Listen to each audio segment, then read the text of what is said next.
Olá, aqui é o Guto Azevedo, professor de matemática. Seja bem-vinda, seja bem-vindo a mais um vídeo sobre o PET do ano de 2021.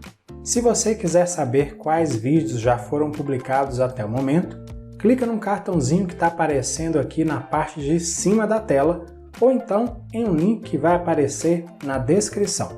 Também na descrição desse vídeo há links para você acessar o meu site, as minhas redes sociais e também para se inscrever lá no meu canal no Telegram. Basta você procurar por Aula do Guto, tudo junto como está aparecendo aí na tela. Lá no meu canal no Telegram eu posto um resumo diário sobre todos os vídeos publicados. Então corre e se inscreve lá. Agora me conta, eu quero saber, qual é a sua cidade, qual é a sua escola? Escreve aí nos comentários, vai ser muito bom saber um pouquinho de você. Número 1. A figura mostra a planta de um terreno com a indicação de algumas medidas. Qual é a área desse terreno? Olha só, a figura que aparece lá na versão da apostila do PET que eu tenho está faltando a indicação de uma medida. Até dá para resolver a atividade sem essa medida, mas aí a gente ia ter que usar um teorema chamado Teorema de Pitágoras, que ainda não é um assunto que você já estudou lá no 7º ano, não apareceu aqui também no PET do 8º ano. Então eu encontrei a questão original e a figura original vou mostrar aqui para vocês. Esse terreno ele tem o formato de um trapézio isósceles. Trapézio isósceles porque ele tem esses dois lados aí que não são paralelos com a mesma medida. A distância entre os lados paralelos desse terreno é de 16 metros, o lado de trás do terreno ele tem 34 metros e o lado da frente do terreno, que é menor, e que eu vou considerar que é paralelo ao lado de trás, por isso é um trapézio, esse lado menor ele tem 10 metros. Era essa a medida que estava faltando lá na figura que está na apostila. Na versão que eu tenho, está faltando aí essa medida de 10 metros. Está só escrito assim, lado da frente, não tem nenhuma medida escrita na frente. Se esse também é o seu caso, acrescenta aí essa medida, tá bom? Você vê que dá para dividir esse terreno em dois triângulos que estão aí nos cantos e um retângulo que está no centro da figura. Você pode calcular então as áreas dos triângulos, a área do retângulo e aí depois você soma tudo, porque aí você vai encontrar a área do terreno. As fórmulas para a área do triângulo e a área do retângulo estão na apostila do PET antes das atividades. Só que como a figura aqui é um trapézio, eu vou roubar e vou te dar uma informação nova que vai aparecer provavelmente nos PETs aqui ao longo do 8º ano. A informação nova é essa aqui, a fórmula da área do trapézio. A gente soma as medidas das bases maior e menor, multiplica essa soma pela altura do trapézio e aí o resultado a gente divide por 2. Em relação ao terreno, a base maior do trapézio é o lado de trás, né? Ele mede 34 metros. A base menor seria o lado da frente, que mede 10 metros, e a altura é a distância entre o lado da frente e o lado de trás. Essa distância, como nós vimos ali na figura, ela é de 16 metros. E agora nós vamos substituir essas medidas aí na fórmula da área do trapézio. Aí vai ficar área igual a 34 metros mais 10 metros vezes 16 metros dividido por 2. 34 metros mais 10 metros é igual a 44 metros. Então a área é igual a 44 metros vezes 16 metros dividido por 2. 44 metros vezes 16 metros dá 704 metros quadrados. E agora nós precisamos dividir 704 metros quadrados por 2. E o resultado dessa divisão é 352 metros quadrados. Portanto, a alternativa D, 352 metros quadrados, essa aí é a resposta correta. Número 2. Um marceneiro deve fazer uma cruz como a da figura. Quantos metros quadrados de madeira serão necessários para realizar o trabalho? Para resolver essa atividade e calcular a área da cruz, eu vou considerar que todos os ângulos nos vértices que estão apontados para fora da figura são ângulos retos, ou seja, são ângulos de 90 graus. E assim, a gente tem que dividir a cruz em algumas partes, aí a gente calcula as áreas dessas partes, soma tudo no final, a gente tem a área da cruz. Bem tranquilo, acompanha comigo. Na vertical, a gente pode ver um retângulo aí que eu estou indicando com a cor vermelha. De acordo com as medidas que estão indicadas na figura, esse retângulo tem 5 metros de comprimento e 1 metro de largura. E 5 metros vezes 1 metro é igual a 5 metros quadrados. Essa, então, é a área do retângulo. Agora, os braços dessa cruz são formados por 2 quadrados que eu marquei na cor verde. E, de acordo com as indicações da figura, esses quadrados têm lado medindo 1 metro. Então, a área dos 2 quadrados juntos é de 2 metros quadrados. Somando, então, 5 metros quadrados da área do retângulo com os 2 metros da área dos quadrados, nós encontramos um total de 7 metros quadrados.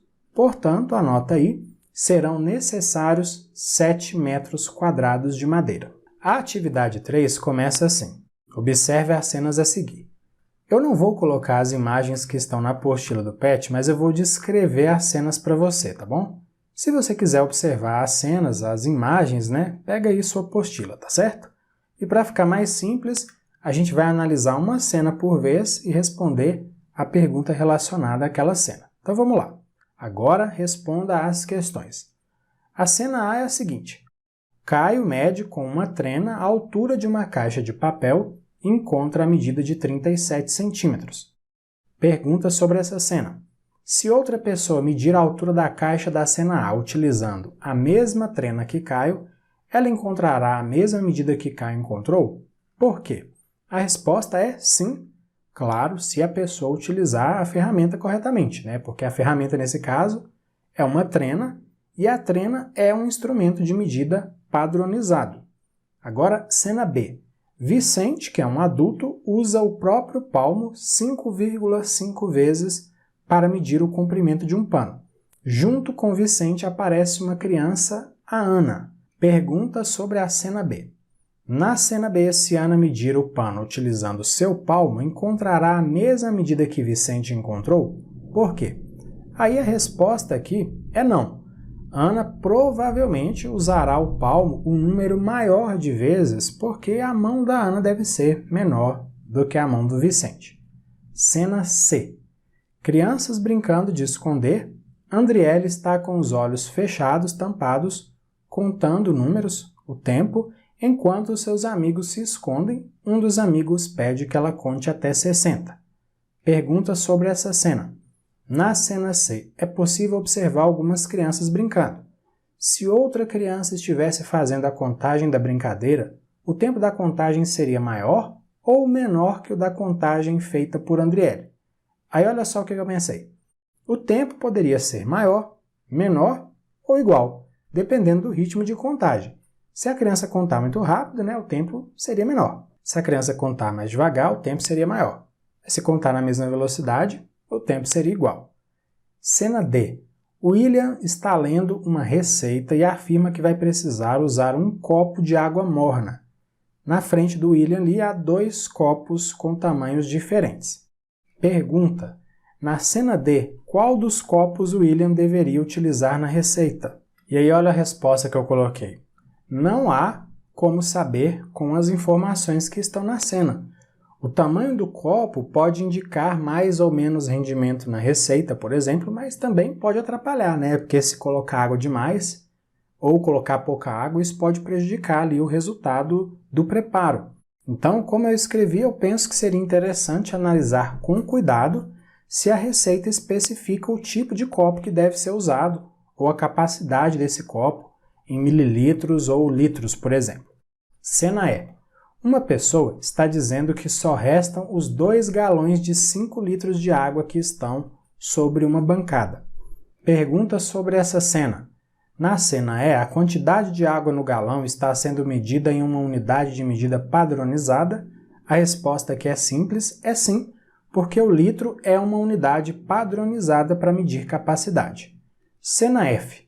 2 pessoas estão em um palco e uma delas, que provavelmente é o personagem, está dizendo para outra pessoa que está com o cronômetro na mão que a cena a ser representada ali vai durar 8 minutos. Pergunta. Na cena F, se alguma outra pessoa estivesse com o cronômetro em mãos, a duração da cena seria diferente? A resposta aqui é não, só que a pessoa, claro, tem que usar o cronômetro corretamente. O cronômetro é um instrumento que mede o tempo corretamente porque ele é um instrumento de medida padronizado. Letra G. Esther e Paulo estão em uma quadra de esportes. Esther afirma que um dos lados da quadra mede 37 pés de comprimento e está usando o próprio pé para realizar essa medida. Esther é maior que Paulo. Pergunta: na cena G, se Paulo medir o mesmo lado da quadra que Esther mediu usando seus pés, a medida será a mesma? Qual das medidas será maior, a de Paulo ou a de Esther? E aí a resposta é a seguinte: a medida encontrada por Paulo provavelmente será diferente. A medida deverá ser maior porque, como Paulo deve ter um pé menor do que o pé da Esther, ele precisará usar o próprio pé mais vezes. Agora acabaram as cenas, mas tem aí uma pergunta geral. Letra H. Quais das cenas utilizam unidades de medida não padronizadas? Como você chegou a essa conclusão? Vamos lá. Cena B, o palmo não é uma medida padronizada porque cada pessoa tem uma medida de palmo diferente. Cena C, a contagem de segundos sem o uso de um cronômetro não é uma forma padronizada de medir o tempo.